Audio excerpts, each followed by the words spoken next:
Wrestling Podcast. I'm Alex. Today I will be going at it alone, but doesn't mean the passion is not going to be there, brothers and sisters, if you will. Um, Today I just want to talk about the releases between AEW and WWE. Um, wow, it's guys and girls that you probably wouldn't think, especially the names like Electra Lopez. Sonya Deville. We just saw them on television. Duke Hudson, even. Duke was a little bit earlier. But they also have AEW has releases that could make a huge impact in WWE, such as Miro. Um, Miro was underutilized, I think, in both companies, whether it's AEW and WWE. Ricky Starks, I definitely see him doing great things. I hope they put him in NXT after he has his run on the Indies. And Malachi Black, who has made a infinite number of attempts to leave, from what I hear, and he's been trying to go back to WWE. So I definitely see him going back to WWE and being on the SmackDown brand with obviously his IRL wife, Zelina Vega. Um, definitely all those guys can make impacts. But and speaking of impacts, Indy Hartwell could definitely make an impact um, in TNA in the Knockouts division. Blair Davenport, um, if she goes back to AEW, if they use her, she obviously, I think she's a tremendous professional wrestler. But if they don't use her, that's fine too. TNA. I see a lot of these guys going to TNA. The Cedric Alexander release, I don't see him going to AEW. He might go to AEW. Who knows? People get over things, but Tony Khan publicly, uh, you know, dissed his wife, Big Swole, and said that she didn't have talent, you know, and as she was claiming that he didn't give brown people a chance. Um, obviously, right now that's not true. We can look at Mercedes and Swerve. Uh, they're Ricochet. They're all in the top of the card of AEW. Um, Granted, they might not be the champs right now, but some of the most interesting stories are Mercedes and Swerve and the Hurt Syndicate. They're killing it over there. So who knows what that means? But on the other hand, that was a different time in AEW, and maybe they can get past it, and we can have a Hurt Business reunion with the Hurt Syndicate in AEW. But I personally would rather see Cedric Alexander reunite with Mustafa Ali down in TNA, and they can kill it together. And make the X division into something that it hasn't been in years, since the lights of AJ Styles and Chris Sabin and Christopher Daniels down there killing it in TNA. Um, but then we have Sonya Deville. Sonya Deville could go to AEW, and they seem to do pretty good things with the MMA girls. Marina Safir is doing good. I mean, she doesn't talk; she's just a muscle in the Blackpool Combat Club. Like, she's more of the muscle even than Claudio, which I think is cute. It's funny, but that's cool. Like, she's like China. Um, Sonya Deville is a talker. Like, she has charisma. I would love to see her in a more prominent role. Maybe AEW might be the place for her, but it also could be TNA. The TNA knockout division, and them dealing with NXT, I think is a great way for people to get back into the WWE. I'm pretty sure, like I stated earlier today, to the big bro of the show, Shaw, the guy, the man, the myth, the legend, that hey, Nick Nemeth, I think his main goal is to get back to the WWE, and his main goal is to obviously become a producer when he's tired of wrestling. Um, you know, like, he can still do his comedy, be a producer, and still be in the business, and there's nothing wrong with that. Sonya Deville doesn't really know the independent scene. That's not. She came from Tough Enough and went into the WWE. So obviously, I feel like TNA would be a better fit for her. She would still be close to home, even though she won't be home. Then you have guys like AOP. They need to get out. I know a lot of people don't want to work with AOP because of some money issues that they didn't do, or the rumor is when they were trying to start their own business, their own wrestling promotion, which I get that. If you leave a sour taste in people's mouths, you might not want to work with them, especially when it comes to money. Look at Paul Heyman. But we also, Paul Ellering, legendary. He's a legendary manager. He managed the LOD. Um, he's a great talker when he gets a chance. I don't think he ever got a chance. I don't think the AOP ever got a chance. I think they're going in such a different direction in the tag team division. Uh, but I think AOP versus the Viking Raiders would have been a banger match. It would have been crazy. But they never got a chance to shine on Raw. It was just Cross doing head games to people, and Cross doing head games to people he doesn't need a faction. He just needs Scarlett Bordeaux. So who knows where they go? I don't think AEW is a fit for them, but could be. And I don't see TNA as a fit for them either.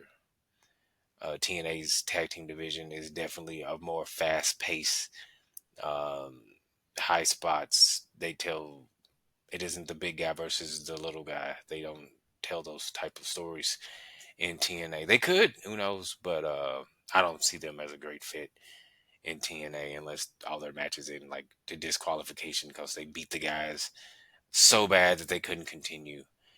Um, but that's all I really wanted to say about the releases. But then past that, let's get to this unrecognizable Royal Rumble winner hate that has seemed to grow within the past few weeks. With his people don't want to see Jay Uso versus Gunther, which was announced last night by Jay, and people don't want to see Charlotte Flair wrestle anyone because they feel like Charlotte has gotten too many pushes. I don't feel that way when it comes to them. I feel like it was set up. No one else is there to win the Royal Rumble, uh, the women's Royal Rumble. That is, Charlotte was the only choice. Yeah, choice. Charlotte gets everything. I'm not going to ever debate that. But Charlotte can go. I don't think Charlotte should go over, but Charlotte shouldn't lose up until then either. Um, to make her into a viable threat to whoever she wrestles, hopefully it's Tiffany Stratton versus Charlotte Flair. I think is money. Just because of the story that she did and does, like legitimately look at Charlotte Flair as a role model to her and a reason for her to get into the business. We also have the Charlotte versus Rhea 3, the rubber match between the two. I don't want to see it right now. I want to see a build, like a long build for that. Um, But I think there's no reason to Charlotte's a heel. There's no reason to hate her. I feel she was built badly. I think she should have had one of those Triple H Beautiful Day YouTube builds, which we saw with Triple H. Triple H had a build for 6 months, almost a year. Almost a year. I forgot how long it was. But in 2001, Triple H was built up until January 2002 when he made his return in Madison Square Garden, and it was nuts. It was crazy. He came back to a humongous pop.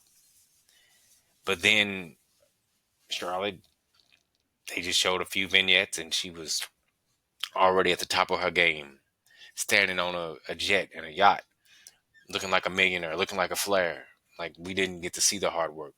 They showed a lot of her hard work. She did anyway. She shared it on Instagram that she was working hard and she was working out intensely. Her rehab was crazy.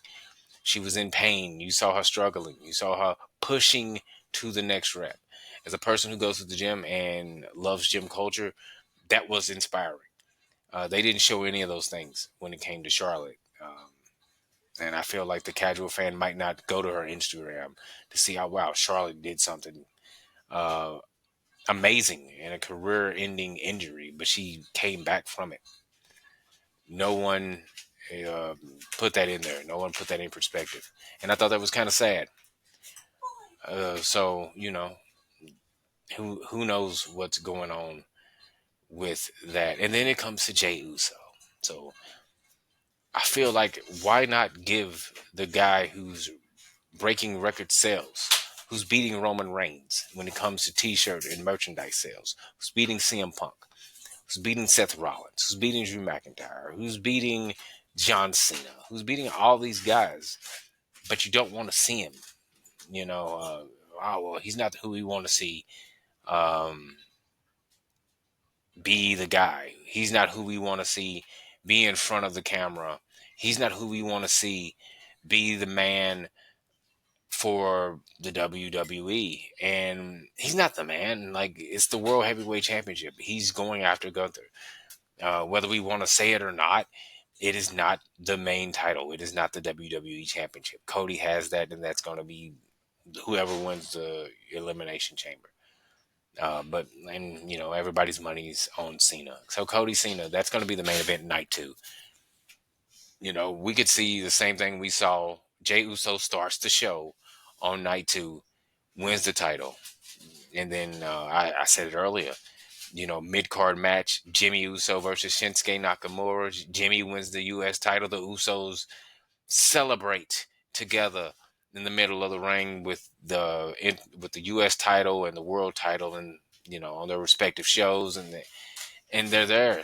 They're the guys. And then instantly they replace Eddie Guerrero and Chris Benoit, hugging it out. Um, with the blood twin brother moment where they both win their single titles.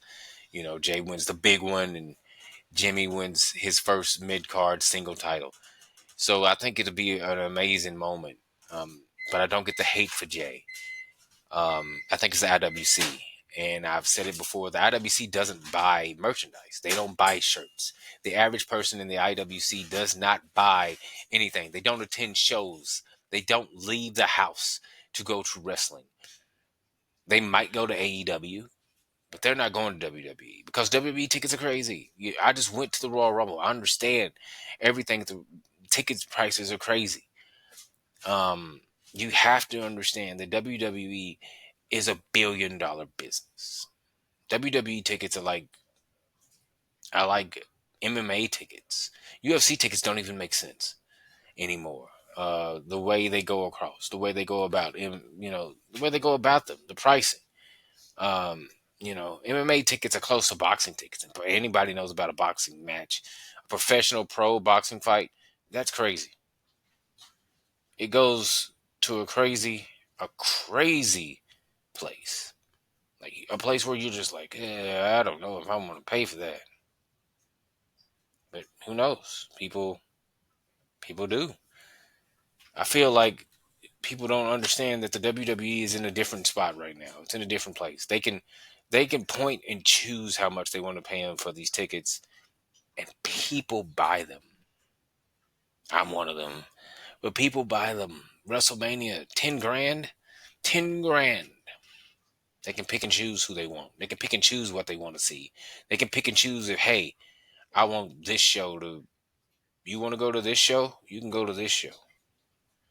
I feel like they do what they choose to do. There's nothing wrong with it. I'm not mad at it at all.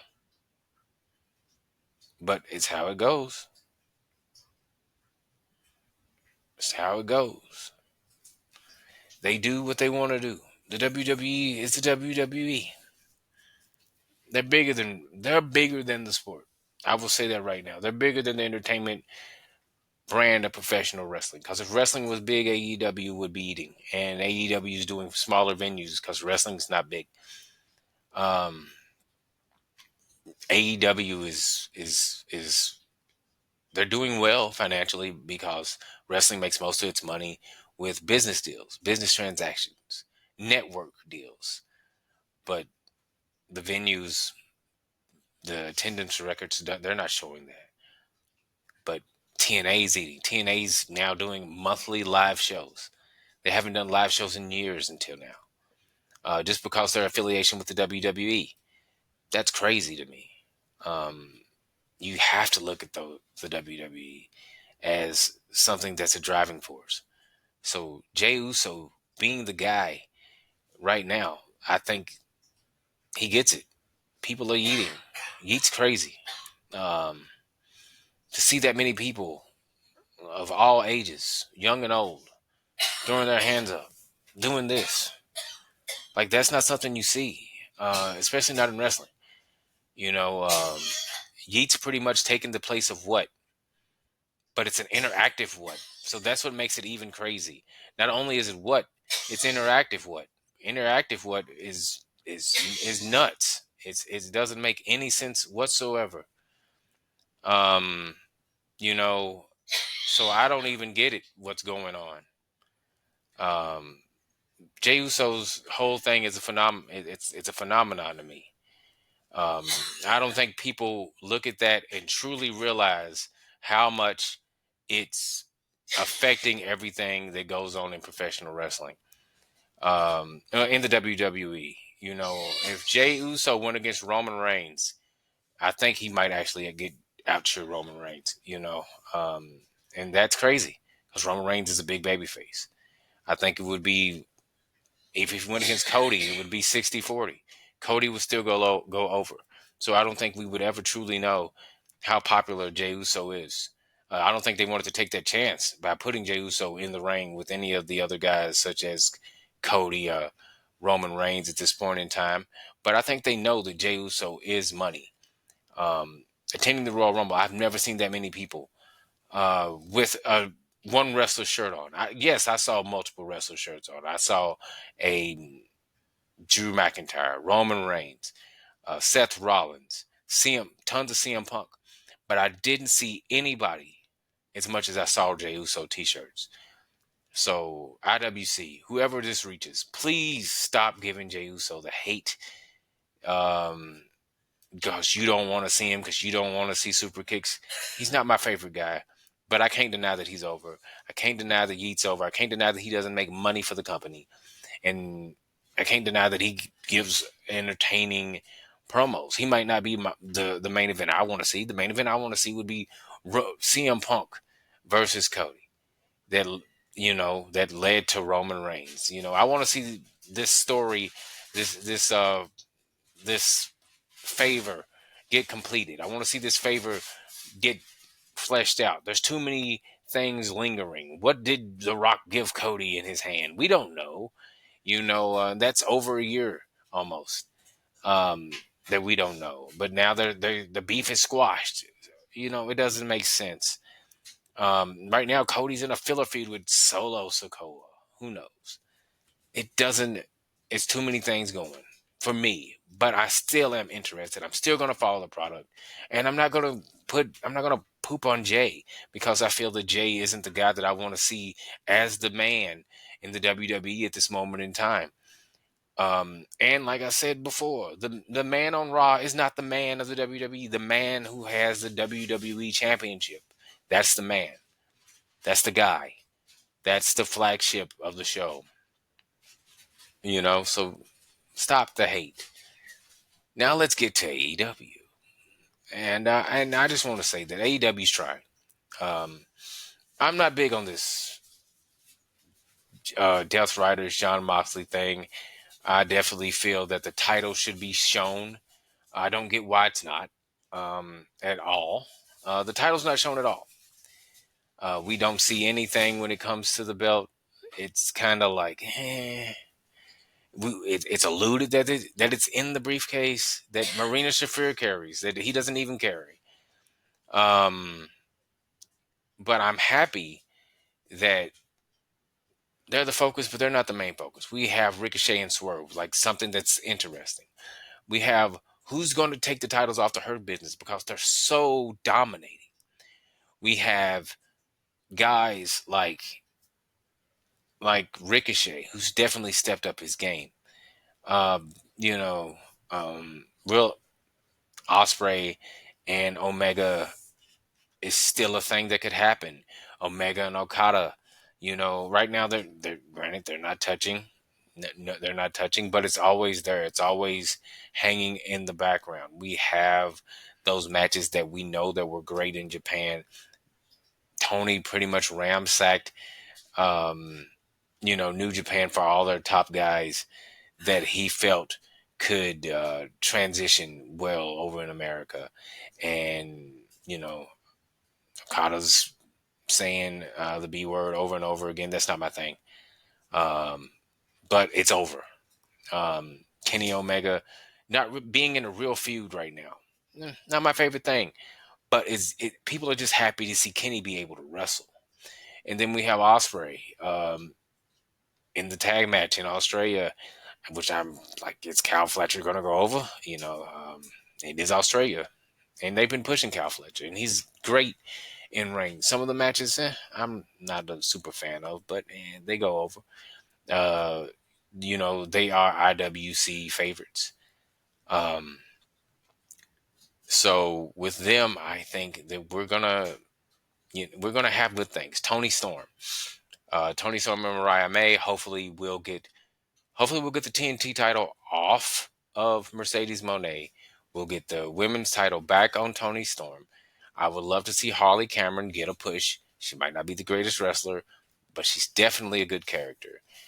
Mercedes can keep all the other belts, and we can finally start to head towards Mercedes versus Tony Storm for the main women's belt, because I feel like the TNT championship means more than the AEW women's championship, because it's on Mercedes.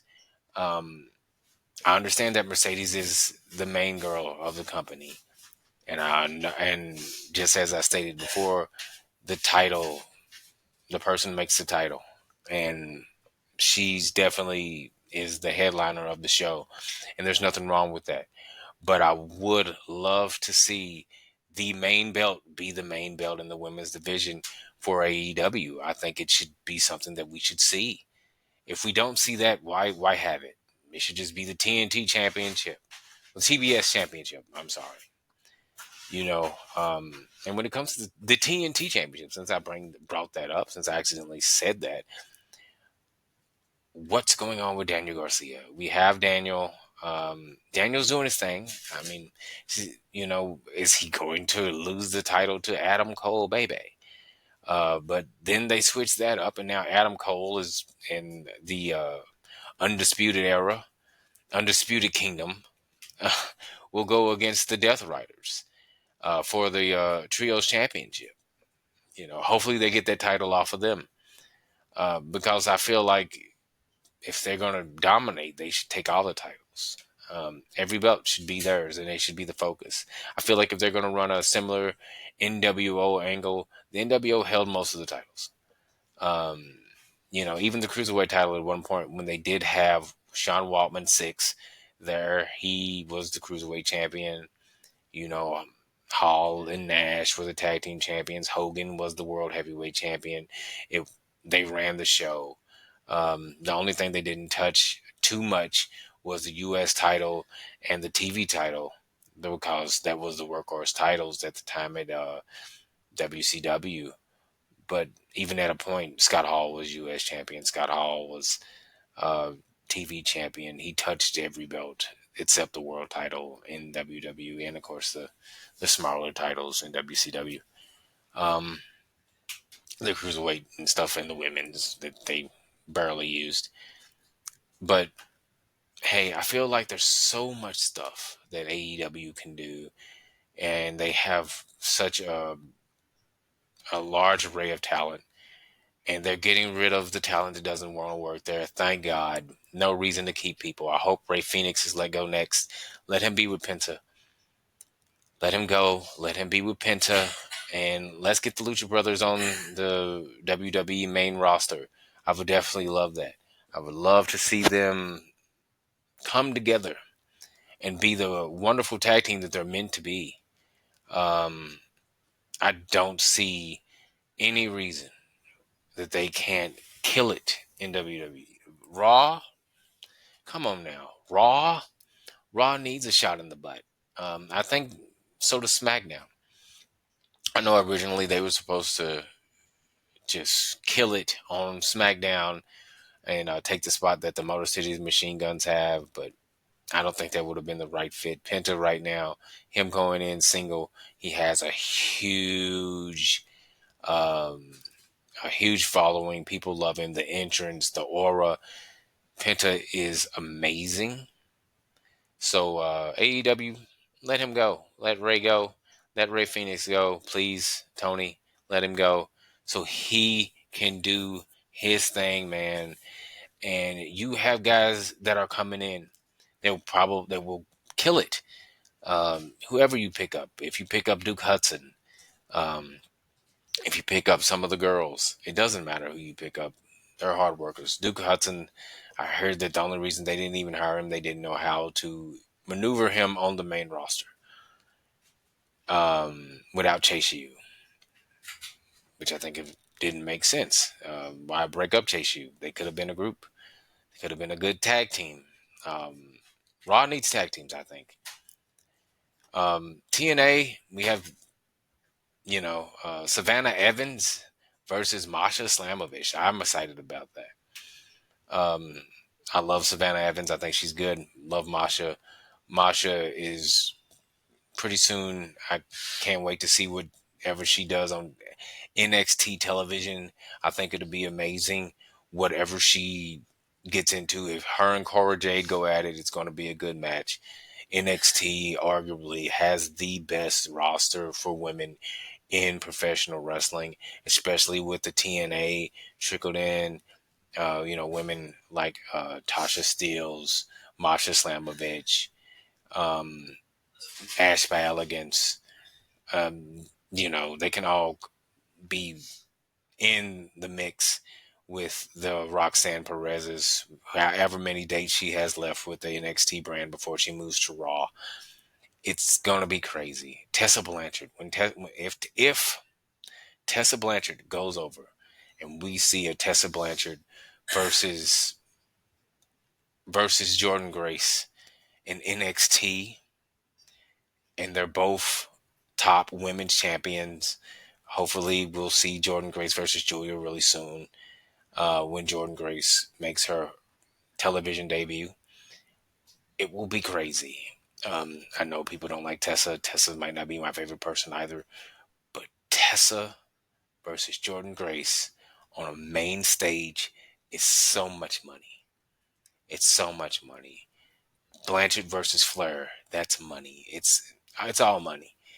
Um, the business will go crazy when those ladies come into the ring and do their thing. I will be in awe and in amaze, just like I have been in the past by their performances. And I'm pretty sure on a big stage, it will get so much attention um, because I don't think the casual fan understands what goes on. The casual fan doesn't know uh, her past. It isn't as publicized as Hogan's past. Hogan's past was public knowledge. Um, the racism and the bigotry and the lies. Like Hulk Hogan lies on every time he picks up a microphone. There's going to be something new, and yes, I have on a Hogan shirt, but I'm not going to whitewash the the things that he's done. Because why would I? I'm black. That was hurtful to me as a person. So to find out that a person that you were like, that's my guy, you know, thinks that you're less than him because he's racist. You know, just because it's your skin color. It's a hurtful thing. Um, but at the end of the day, I would like to say, wrestling's in a great state. Stop pushing the hate. Just enjoy the product, man. Like we don't have to diss guys that we cheer the next day just because they're in a position that we don't feel like they deserve. If you wrestle for 14, 15 years for a company and you bust your butt and you're over now, man, be happy for them. Charlotte, Jay, Jordan Grace, Joe Hendry, everybody. Let's send them love, man. But this has been Rope Break, a pro wrestling podcast. I'm Alex. Everyone have a great night.